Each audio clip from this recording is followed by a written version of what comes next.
We were cut out, but we're here today. We're super excited. I'm super excited to introduce you to Barbara Vercruysse, and she is joining us all the way from Belgium, which I just found out. It's 8 o'clock. It's 8:15 at night in Belgium. So she is so kind to come to us today. And what a beautiful story that Barbara is going to share with us today.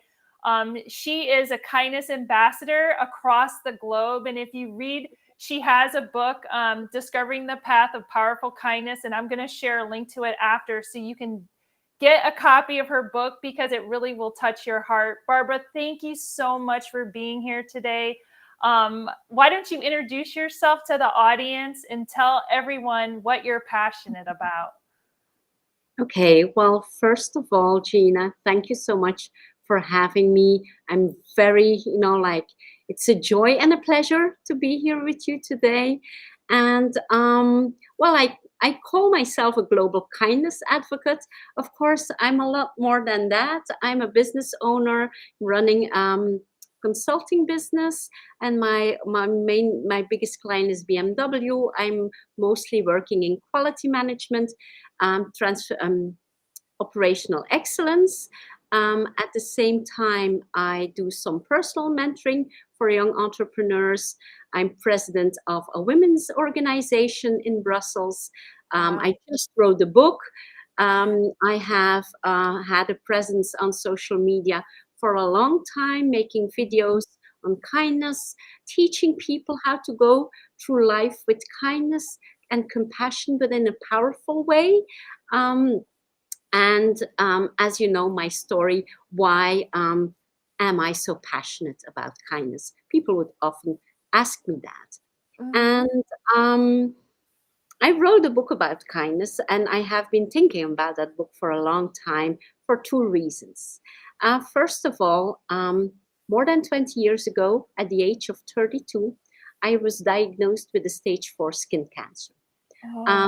I was running a construction business at that time since 5 years, married since 5 years, and we had 3 very young children, 2 toddlers, 2 girls, and a baby boy who was only a few months old. So I was told in April 2003 that I probably would not live until the end of the year. And as you can imagine, that came as a shock. I had to go through several surgeries, and I had a year of chemotherapy. But fortunately, I survived. Yes, and yes. all those months in hospital, I had a lot of time to think. And I was thinking a lot about my legacy, thinking like, okay, if this is the end now at 32 years old, am I happy with my legacy? And the answer was no. No, I was not happy. And why? Because until that age, I had lived up to the expectations of others. I had lived a life I thought a good person or a good girl or a good woman is living. You go to college, you marry, you build a business, you have a job. And it's not that I was unhappy at all, but it was all based on unconscious choices. I did what I thought was expected from me. So, and I knew that the path that I had chosen was really without thinking further. And there was a calling in my soul, you could say, of my being, like, okay, what is it that I want to leave here?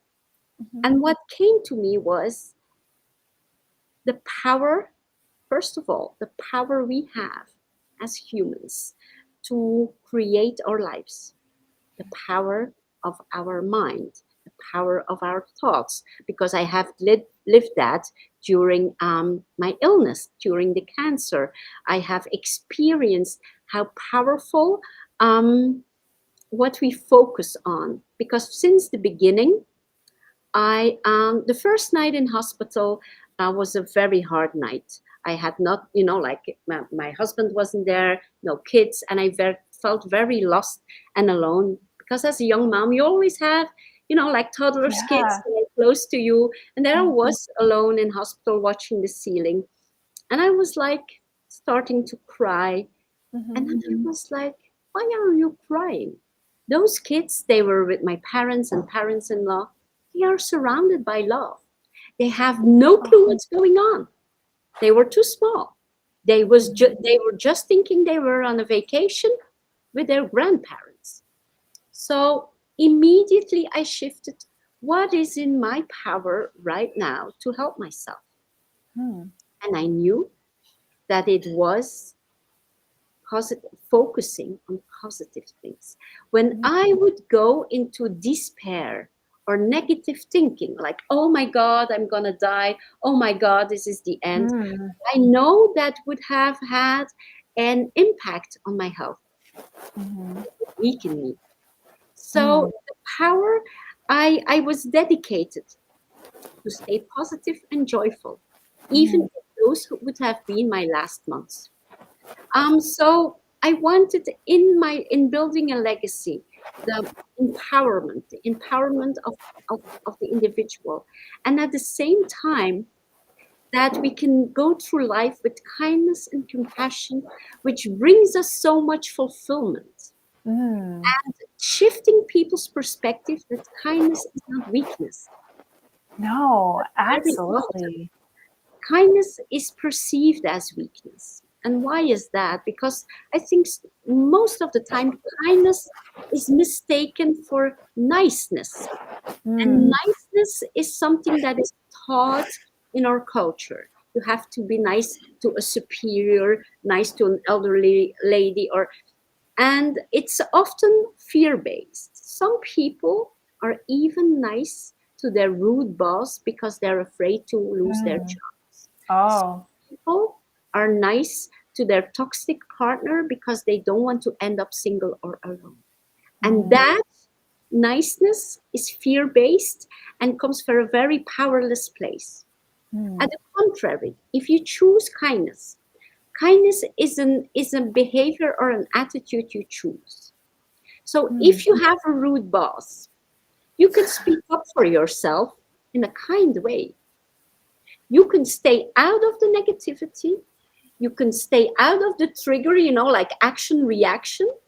But you can still speak up and say, let's turn this into a constructive conversation.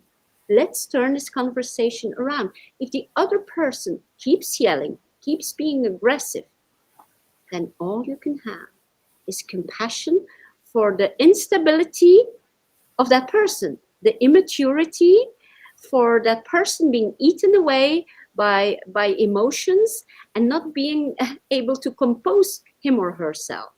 So you stay silent. And I love that you make that distinction between being nice and being kind. Yes. Kind Absolutely. is very powerful. It's in being kind, you are like the mature and balanced human being. And it's not that you start to judge the one who is rude to you. You set healthy boundaries, but you can look through the behavior of somebody who is rude, who is aggressive. It can only come from a hurted person. Somebody who is happy, fulfilled, would never have that behavior.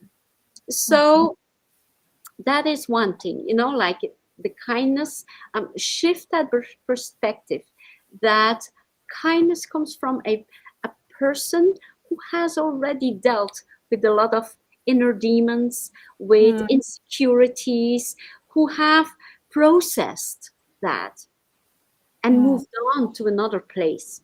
And for me, it's very important to be that role model.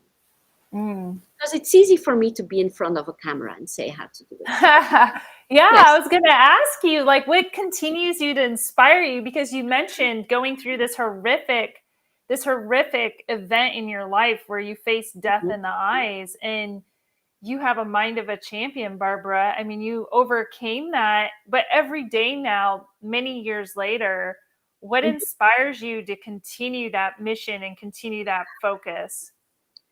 First of all, I think it's a calling. And mostly because I can see the ripple effect more and more. I had a conversation today with a business relation but who comes who comes to many workshops of the women organization. And she just got a promotion. And she told me, Barbara, I have to thank you. This is a person that I don't see so often. I say, you have to thank me. Why?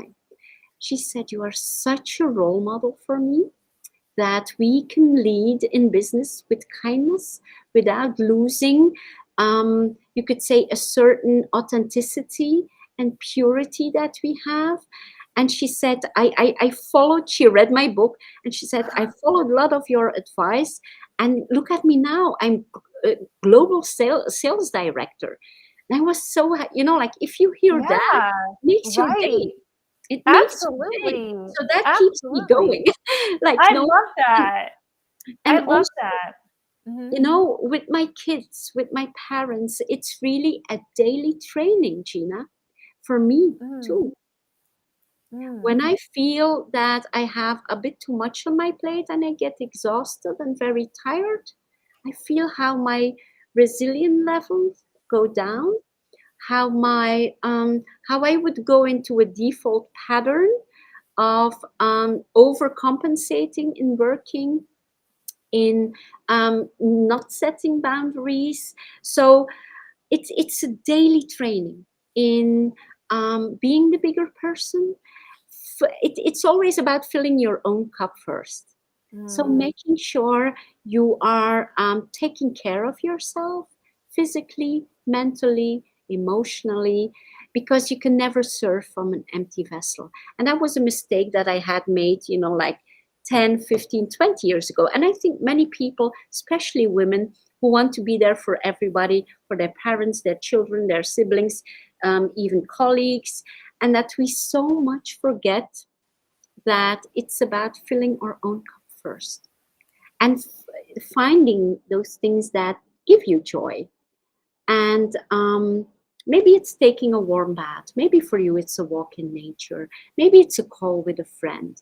What I've learned also, that is to really take distance from all the people who were like leeches, like energy drink. Oh, yeah. And that was a hard one, because I thought that you are not a good person if you take distance from people in life. But it's a form of self care. You have those people who are just so fixed in a certain spiral of thinking that, you can leave them, you can bless them and say, okay, that's their choice, but I don't have to be involved in it, or I don't have to be pulled into it. Absolutely. We definitely, I mean, we see it a lot where we're just exhausted and not taking Yes, care of yes, ourselves. And so yes. it's such a critical message to make sure that your cup is full and you're taking care of And I yourself. and I have really educated or trained people around me. If, for example, my mom or my sister would call and, like, start complaining or start being negative, I would often, like, cut them off after 2 minutes and say, can we turn this conversation into a positive conversation? And in the beginning, they were very much upset, but it Mm, changed. They knew that was my boundary. I do not I do not accept to be the person that you complain to for 30 minutes and you do nothing about it in your life. Everybody can vent with me. We all have sometimes a bad day. It's not mm. vent. That's okay. But after 10 minutes you vented, and then you say, okay, let's move on and see what we are going to do about the situation. So you have to train yourself and also Mhm. the people around you. Um, so that's practically, you could say, my way of life. Being grateful every morning. I'm super super grateful to wake up. I got Yeah. like already 21 extra years.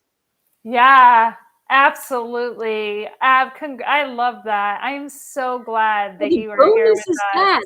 What a It is bonus a is that? bonus. It is a bonus for everyone that's touched by you and can learn. And I think, if there's someone out there that is listening to us that is feeling like they can't move forward or they've lost their passion, maybe they don't feel kindness given to them, Barbara. Mhm. What if they've lost their passion for learning, for moving on, what recommendation would you have for them, or what advice would you offer that person?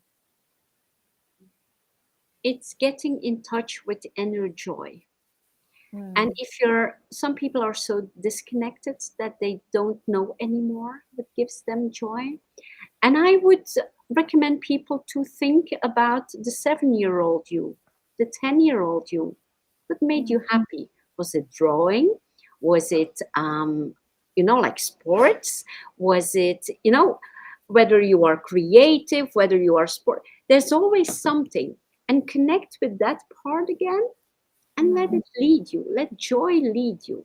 When you Ah, are joyful, when you are, there is only one purpose in our life, that's just to grow and to blossom from our true nature. So maybe you were born with a passion to teach. So you could, if you would compare it with nature, you were born as a rose. So what's your purpose? To be the most, like effervescent, beautiful rose possible. I was maybe born as a tulip. So my purpose is to be as much tulip as I can. What does our society say? Oh, you're a tulip. No, that's not okay. Only roses are successful. So, and we start to believe that. We start to yeah. believe I'm not good the way I am because I'm not Mm. a rose, I'm a tulip. So, when just people could connect with the essence of who you are and not be so indoctrinated with what society says that you have to be an accountant. But if you love cooking, be the cook. Even Yes. if your parents said your entire life you have to be an accountant. At the contrary, if you were told you had to be a lawyer, but you love numbers, be the accountant and no longer a lawyer. And it's not about living in some la la land. I'm very much into real life. Very much into real life. It's not that I would say people, like quit your job, do something else. No, every change that happened in my life, every transformation, because I transformed completely in the business that I'm doing, it went gradually. And I took the time and I took courses, evening courses. I love learning. I still do. I read 50 books a year. I love reading. Wow. Do you I publish love your book list? Do you publish your book list somewhere? I You have should. every Sunday I have a book video on LinkedIn. You do? There I you do. go. We can go to your video and find out what you're reading. Yes, Absolutely. I love absolutely. that. So even with BMW, all the work that I do, operational excellence, there's a lot of learning, new platforms, new software. I'm 53. I will be 54 in a few months, and I'm still learning, and I love it. Yes, I'm not like absolutely. the 50-year-old who says, "Oh, like times were better when there was no computer." No, it is what it is, and I love to learn. I I love even that. told my daughter, like, I want to Yeah. learn new languages. I How still many want to languages do you speak? I was just curious. know 5. So the Dutch is 5. my native Wow. language. Then there's Mhm. French, there's English, German, and Spanish. Wow. What does authentic look like to you? Because you talked about authenticity. What does it look like to you? If someone said, Barbara, what does authentic learning look like? It's really following an inner voice. It's not Mm, listening to what other people say to you. It's really making the time to get quiet. What I would, like often recommend is to have like some kind of diary journal to mm, write down and see what comes up. I've been journaling since I think I was 8 or 9 years old. wow. I have Mhm. these piles, not every day, but when I feel Uh-huh. like and I strongly believe in kind of automatic writing. You start writing and things come up, and sometimes you can connect with that inner voice through the writing. Maybe some Mm, people do it in their cooking and they relax so much that they mm, feel like ideas coming up. It's mm, in the moment when your thinking mind is getting quiet. There is mm. something else boiling up then, your creativity, your inner wisdom. And I think if you live from that place, that's your purely authentic place, because you are no longer trying to fit in. You are no longer trying to be authentic or trying to fit into some image you hold, like an ideal version of yourself. And it's Mhm. not easy, especially, like with the tyranny of social media. I think it's Yeah. extremely, I do create a lot of content for social media, Yeah. but Uh-huh. I spend very little time consuming in social. Yeah. So Yeah. I think also we were born creating beings, not consuming beings. So we were Mhm. born as creators, and Mhm. we were turned into consumers. Mhm. And Absolutely. if you create, I think you just being mindful. How do I spend my time? Absolutely. It's so beautiful talking to you, Barbara. If there's any lasting advice you want to give to the audience today, what would it be? And then you can share where people can connect with you and find you. Okay, I would say you are beautiful. Mm. You are loved beyond measure. You are supported. Always remember that and live from that place that you know that you are loved and you are beautiful just for being born.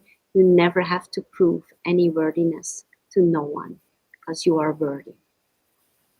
Absolutely. That's a wonderful way to end our show. I love learning today. Barbara, if someone wants to connect with you, where can they find you? And I'm going to post your book and everything about you after this podcast. So you can find me, just type in my name on LinkedIn. You can also, my website is mynameinoneword.com, barbaravercruysse.com. So that's the easiest way to connect with me. Super awesome. Thank you for joining me all the way from Belgium to the United States. Kindness globally. Awesome today. Thank you, Barbara. With pleasure.